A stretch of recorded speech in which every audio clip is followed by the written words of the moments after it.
আচ্ছা, এখন আমরা অষ্টম শ্রেণীর প্রথম অধ্যায় প্যাটার্নের আজকে স্বাভাবিক সংখ্যা এবং মৌলিক সংখ্যা নিয়ে এখন আলোচনা করব। তো চলো শুরু করি।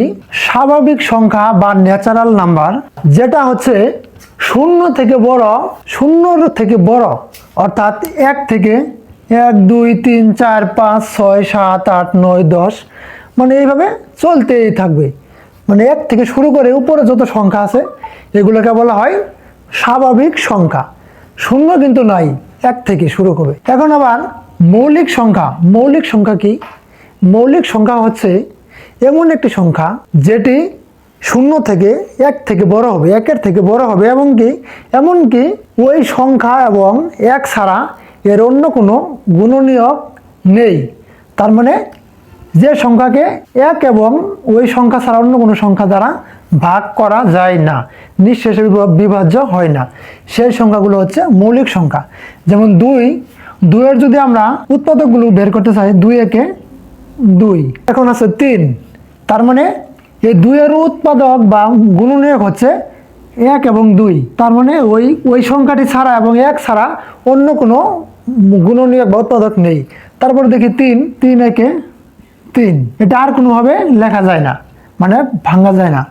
এখন যদি লিখি 4-একে 4, আবার লেখা যায় 2 গুণন 2, 2 দোকানে 4, তার মানে যেহেতু 4-একে 4 মানে একটা গুণনীয়ক আছে 1 এবং 4 এবং আরেকটা গুণনীয়ক আছে 2, যেহেতু 4-এর গুণনীয়ক 1 এবং ওই সংখ্যা ছাড়াও অন্য একটি সংখ্যা এর গুণনীয়ক রয়েছে, সুতরাং 4 মৌলিক সংখ্যা না। এইভাবে তারপরে দেখি 5-একে 5, এটা কিন্তু অন্যভাবে 5 বানানো যায় না। যদি লিখি 6-একে 6, 3 দোকানে 6, তার মানে 6 কিন্তু মৌলিক সংখ্যা নয়, কেননা 6 এবং 1 ছাড়া 6-এর আরও 2টি গুণনীয়ক রয়েছে, 2 এবং 3। সুতরাং আমরা বুঝতে পারতেছি মৌলিক সংখ্যা হচ্ছে সেই সকল সংখ্যা যেই সংখ্যাকে 1 এবং ওই সংখ্যা ছাড়া অন্য কোনো গুণনীয়ক নাই, অর্থাৎ 1 এবং ওই সংখ্যা ছাড়া অন্য কোনো সংখ্যা দ্বারা ভাগ করলে নিঃশেষে বিভাজ্য হয় না।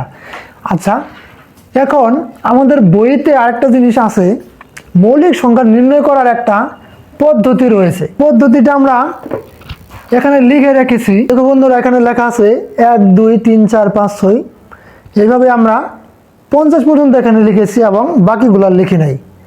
আচ্ছা, এই চিত্রের মধ্যে এইখান থেকে আমরা মৌলিক সংখ্যা নির্ণয় করব। কিভাবে নির্ণয় করব? এই সিস্টেমকে বলা হয়, আচ্ছা এই নামটা আমরা পরে বলি, মৌলিক সংখ্যাটা নির্ণয় করব। আচ্ছা, আমরা জানি 1 কিন্তু মৌলিক সংখ্যা না, তার মানে 2 মৌলিক সংখ্যা, আমরা ইতিমধ্যেই জানতে পারছি 2 মৌলিক সংখ্যা। তাহলে 2 নিলাম, এটা হলো মৌলিক সংখ্যা 2। এখন দেখব 2 কোন সংখ্যাগুলোকে 2 দিয়ে ভাগ করা যায়, সেই সংখ্যাগুলোকে আমরা কেটে দেব। 4কে 2 দিয়ে ভাগ করা যায়, এটা কেটে দিলাম। 6কে ভাগ করা যায়, কেটে দিলাম। 8কে ভাগ করা যায়, 10কেও 2 দিয়ে ভাগ করা যায়। তারপর আছে 12, 14, 16, 18, 20, 22, 24, 26, মানে এগুলা।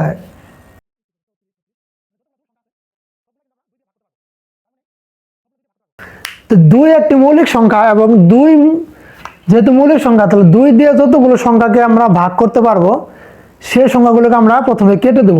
তারপরে আসলাম 3ও মৌলিক সংখ্যা। এখন 3 দিয়ে আমরা যত সংখ্যাগুলোকে ভাগ করা যায় সেগুলোকে কাটবো। 3 দিয়ে 6কে ভাগ করা যায়, এটা অলরেডি কাটা হয়েছে, তাহলে 7কে করা যায় না, 9কে করা যায়, 9 কেটে দিলাম। তারপরে 11কে করা যায় না, 13কেও করা যায় না, 15কে করা যায়, তো 15 কেটে দিলাম। 19 হয় না। তারপরে 21কে কাটা যায়, 3 দিয়ে, 3 7 21। 25কে কাটা যায় না, 27কে কাটা যায় না, 27কে কাটা যায়, 3 9 27। 30কে কাটা যায়, আর 30কে আগেই কাটা হয়েছে। এইভাবে 33কে কাটা যায়, 3 11 33। আচ্ছা, এইভাবে আমরা বাকি সবগুলো কেটে দেব। 3 দিয়ে যেগুলা ভাগ করা যায় সবগুলো কেটে দেব। সবগুলো আমি দেখাইলাম না, তোমরা অবশ্যই বুঝতে পারবে। তারপরে দেখব 5, যেহেতু 5 বাকি আছে, 5 মৌলিক সংখ্যা। 5 দিয়ে আবার যতগুলোকে ভাগ করা যায় সবগুলোকে আমরা কেটে দেব। এইভাবে কেটে দেওয়ার পরে 1 থেকে 100 পর্যন্ত এই সংখ্যাগুলোর মধ্যে যে সংখ্যাগুলো বিদ্যমান থাকবে, অবশিষ্ট থাকবে, যেগুলোকে কাটা হয় নাই, এই সংখ্যাগুলো দিয়ে ভাগ যায় না, কাটা হয় নাই, সেগুলো হচ্ছে প্রকৃত মৌলিক সংখ্যা। আর এই মৌলিক সংখ্যাটা এইভাবে এই সিস্টেমে বের করার একটা নাম রয়েছে, সুন্দর নাম রয়েছে। এর নামটা হলো ইরাটোস্থেনিক।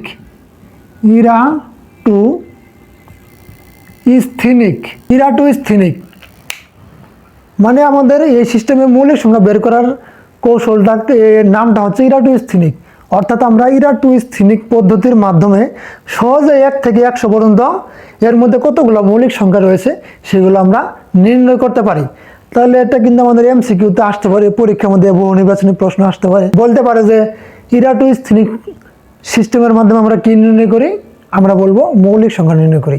আবার যদি বলা হয় মৌলিক সংখ্যা কীভাবে নির্ণয় করা যায়, ইরাটোস্থেনিক ছাঁকনির সাহায্যে। এটা কিন্তু এর নাম হলো ইরাটোস্থেনিক ছাঁকনি। এটা এক ধরনের ছাঁকনির মাধ্যমে আমরা এটা নির্ণয় করতে পারি। আরেকটা সিস্টেম রয়েছে আমাদের, এই যে একটা আমরা কোড লিখে রেখেছি উপরে, এই কোডটা কিন্তু আমাদের বইতে দেওয়া নাই, এটা আমাদের মনে রাখতে হয়। এটা মনে রাখলে আমরা একটা গুরুত্বপূর্ণ বিষয় জানতে পারবো, যেটা আমরা এখন দেখব। যেমন এখানে লিখে রেখেছি 4 4 2 2 3 2 2 3 2 1। এগুলা হচ্ছে আমাদের 1 থেকে 100 পর্যন্ত কতগুলো মৌলিক সংখ্যা রয়েছে সেগুলা নির্ণয় করার জন্য এই কোডগুলো আমরা ব্যবহার করব। যেমন 1 থেকে 10 পর্যন্ত এই সংখ্যার মধ্যে কতগুলো মৌলিক সংখ্যা রয়েছে, 4টি মৌলিক সংখ্যা রয়েছে। 4টি মৌলিক সংখ্যা কী কী আছে, 2, তারপরে হলো 3, তারপরে 5 এবং 7। 1 থেকে 10-এর মধ্যে রয়েছে 4টি মৌলিক সংখ্যা।